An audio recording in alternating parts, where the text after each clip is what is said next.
అల్లుడు కూతురు కూడా మరి ఈ యొక్క ప్రత్యేకమైన సమయానికి వచ్చిన మనందరికీ కూడా నా ప్రత్యేకమైన వందనాలు తెలియజేసుకుంటున్నాను. ఇక్కడ ఈ సాయంకాలం సమయంలో ఈ కూడిక ఏర్పాటు చేయడానికి గల కారణం ఏమిటంటే, దేవుడు నాకు ఇచ్చినటువంటి 60 సంవత్సరాల నుండి మరి 61వ సంవత్సరంలోకి నన్ను ప్రవేశింపజేశాడని దాని కృతజ్ఞత కూడిక పెట్టుకోవాలని నేను ఆశ కలిగి ఈ కూడికను ఏర్పాటు చేయడం జరిగింది. కనుక దేవునికి 50 సంవత్సరాలు అనేక కష్టాలు, ఇబ్బందులు, ఇరుకులు, అనేకమైనటువంటి సమస్యల్లో దేవుడు నన్ను కాచి కాపాడి నన్ను నా కుటుంబాన్ని మరి ఈ యొక్క 61వ సంవత్సరంలో ప్రవేశింపజేశాడని ఈ కృతజ్ఞత కూడిక దేవునికి కృతజ్ఞతుడై ఉండాలని మరి నేను ఈ కూడికను ఏర్పాటు చేయడం జరిగింది. దేవుడు ఇచ్చినటువంటి ఈ సమయాన్ని బట్టి మరొకసారి దేవునికి లెక్కలేని స్తోత్ర వందనాలు చెల్లించుకుంటూ ఉన్నాను. మరి ముఖ్యంగా నేను అనేకమైనటువంటి 60 సంవత్సరాల్లో మరి నాకు 2001లో ఉద్యోగం వచ్చింది. నేను డిగ్రీ పాస్ అయిన తర్వాత అనేక కష్టాలు, ఇబ్బందులు, ఇరుకులు అంటే ఉద్యోగం లేక హైదరాబాద్, విశాఖపట్నం, మన్నా ఇన్స్టిట్యూట్స్ లో ఒక టీచర్గా లేక వార్డెన్గా పనిచేసి రోజుకు కనీసం 15 రూపాయల జీతంలో నేను పనిచేశాను. విశాఖపట్నం, హైదరాబాద్ ఏరియాలో ఒకే గదిలో మేము ఒక మంచం వేసుకుని ఒకే గదిలో అన్ని పెట్టుకుని మేము ఉండేవాళ్ళం. విశాఖపట్నం, హైదరాబాద్ లో ఒక గదిలో ఉండి దేవుడు ఆ విధంగా మమ్మల్ని అంచెలంచెలుగా దేవుడి పైకి తీసుకురావడానికి కారణం. నాకు ఒక వాక్యము దేవుడు నాకు చూపించాడు. ఏంటంటే కీర్తనలు 55:22లో నీ భారము యెహోవా మీద మోపుము, అప్పుడు నేను నిన్ను ఆదుకుంటానని. ఆ వాక్యమే నా జీవితాన్ని ముందుకు నడిపించింది. ఆ వాక్యం ఏమనుందంటే, నీ భారము యెహోవా మీద మోపాలి. మొట్టమొదటిగా మనం ఏం చేయాలంటే ఆయన మీద మోపినట్లయితే ఆయన మనకి ఆధారకర్తగా, ఆదరణగా, మన మార్గదర్శిగా ఉంటాడని ఆ వాక్యం మనకు పదే సార్లు నా హృదయంలో మరి అనేక సార్లు నాకు ఆలోచన వచ్చే ఉండేది. కనుక నేను దేవుని మొట్టమొదటిగా చిన్నతనాన్ని కూడా దేవుని భయభక్తులు కలిగి దేవుని విశ్వాసం కలిగి జీవించేవాడిని. అయితే సండే స్కూల్లో కానీ లేదా నేను 7th క్లాస్ ఫెయిల్ అయిపోయినప్పుడు నేను ఒకటి అనుకున్నాను, అయ్యా నేను 7th క్లాస్ పాస్ అయితే నేను దేవునికి కొంత అర్పించాలి అని అనుకునేవాడిని. అలాగే దేవునికి అర్పించాను. అదేవిధంగా 10th క్లాస్, అలాగే డిగ్రీ, ఇంటర్ అనుకుని నా జీవితంలో అనేకమైన అద్భుత కార్యాలు దేవుడు నాకు చేశాడు. కనుక మరి మనుషులను నమ్ముకున్నట్టు కంటే యెహోవాను ఆశ్రయించుట మేలని మన పరిశుద్ధ వాక్యం తెలియజేస్తుంది. ఆ విధంగా నేను దేవుని యందు ఎదగటం జరిగినది. ఏది ఏమైనప్పటికీ కూడా వివాహమై 1992లో నాకు వివాహం అయింది. 92 తర్వాత ఇంచుమించు 10 సంవత్సరాలు నేను చాలా కష్టాల్లో, ఇబ్బందుల్లో ఎదుర్కొన్నాను. ఏంటంటే ఉద్యోగం లేదు, పక్కనేమి మరి అత్తవారు చూస్తే ఉద్యోగం లేదు, లేదా రకరకాలుగా అనేక మంది రకరకాల మాట్లాడేవారు. అయినప్పటికీ కూడా దేవా నీదే, నీ భారం, నా భారం అంతా నేను మోపుచున్నాను, సమస్తం నీవేనాయనా, నాకు ఏదైనా చిన్న ఉద్యోగం దయచేయని నేను అనేక సార్లు దేవుని సన్నిధిలో మొరపెట్టినప్పుడు దేవుడు అనుకోని రీతిగా 2001లో మరి జ్యుడిషియల్ డిపార్ట్మెంట్ లో పోస్టులు పడ్డాయని జదలవాడ జ్ఞాన ప్రకాష్ గారని నర్సాపురం అడ్వకేట్ ఆయన చెప్పాడు.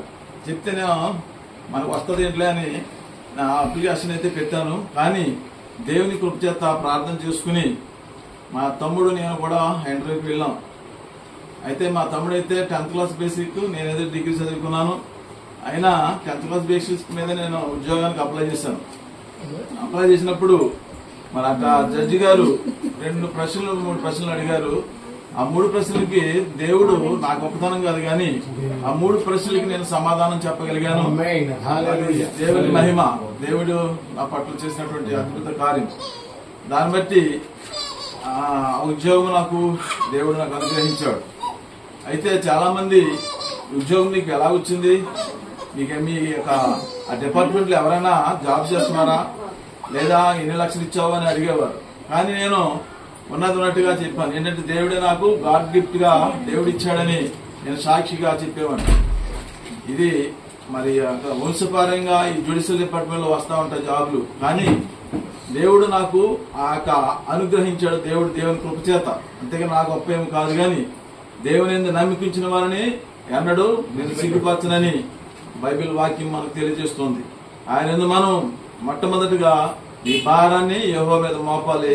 అయితే నేను నా భారాన్ని అంతా కూడా దేవుని మీద మోపాను కనుక ఆయన నాకు అవకాశాన్ని ఇచ్చాడు. మరొక ఇంట్లో చిన్న గృహం, ఒక గదిలోనే ఉండేవాళ్ళము, కానీ దేవుడు మరి గృహాన్ని మాకు అనుగ్రహించాడు. దేవుని మహిమకి కలుగును గాక. ఆమేన్. అయితే ఇంకా నాకు జీవితంలో మరి 60 సంవత్సరాలు అనేక కష్టాలు, ఇబ్బందులు, ఇరుకులు వచ్చినప్పటికీ కూడా దేవుడు మమ్మల్ని విడిచిపెట్టకుండా అనేక అద్భుత కార్యాలు మా జీవితంలో చేశాడు. అయితే ప్రస్తుతం నేను భీమానం జ్యుడిషియల్ మేజిస్ట్రేట్ కోర్టులో జూనియర్ అసిస్టెంట్ గా పనిచేస్తున్నాను. అయితే కొంత ఒడిదుడికి వచ్చినప్పటికీ కూడా మరి కొంతకాలం మళ్ళీ రిలీఫ్ వచ్చిన తర్వాత మళ్ళీ రీసెంట్ గా నా పక్కన ఉన్నటువంటి వ్యక్తి ట్రాన్స్ఫర్ అయిపోయాడు. ఆ బరువు బాధ్యత అంతా నా మీద పడ్డది. తిరిగి మళ్ళీ యథాస్థానానికి నేను మరి కొంచెం ఇబ్బందులు పడవలసినటువంటి పరిస్థితి. అంటే పని అయితే చేయగలను కానీ అక్కడ ఉన్నటువంటి డాక్యుమెంట్లు కొన్ని ఆ కోర్టులో ఆ రికార్డుల్లో లేకపోవడం, అదంతా నా మీద కొంచెం బరువు మోపడం జరుగుతోంది. మరి అది మీరు దేవుని దృష్టిలో నేను పెడుతూ ఉన్నాను. మీరు కూడా ప్రార్థనలో జ్ఞాపకం చూసుకుని ఆ యొక్క బ్రాంచ్ నుంచి తప్పించినట్లుగా, అంటే నాకు ఇంకా 2 సంవత్సరాలే మరి రిటైర్మెంట్ ఉంది.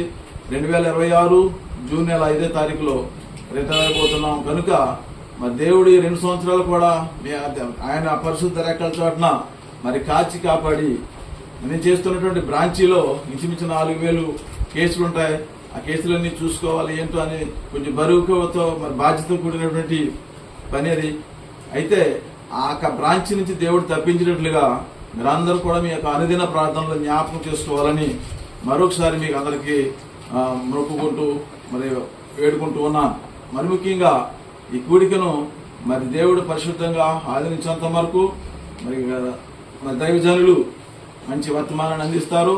మరి మీరందరూ కూడా మరి వాక్యం విని ఆ వాక్యం అయిన తర్వాత మీకు చక్కటి విందుని ఏర్పాటు చేస్తున్న దేవుడు మాకు ఇచ్చినటువంటి అవకాశాన్ని బట్టి మనందరూ కూడా మీరు ఆరోగించాలని, మరి మా యొక్క అనుదిన ప్రార్థనలో మా కుటుంబం కొరకు మా కొరకు మీ అనుదిన ప్రార్థనలో జ్ఞాపకం చేసుకోవాలని, మరి ముఖ్యంగా అల్లుడు రాజుగారు మనకి కానిస్టేబుల్ చేస్తున్నారు దూరంలో, వారికి 2 పిల్లలు 6 నమ్ములు, మరి శాబారాణి వరదను కూడా మంచి ఆరోగ్యము, వారు చేస్తున్నటువంటి ఉద్యోగంలో కూడా సహాయం చేసినట్లుగా మీ అనుదిన ప్రార్థనలో జ్ఞాపకం చేసుకోండి. మరి ముఖ్యంగా మరి విన్ని మా యొక్క అబ్బాయి కుమారుడు మరి విని విషయంలో అనేక సార్లు ప్రార్థన చేసుకున్నాం.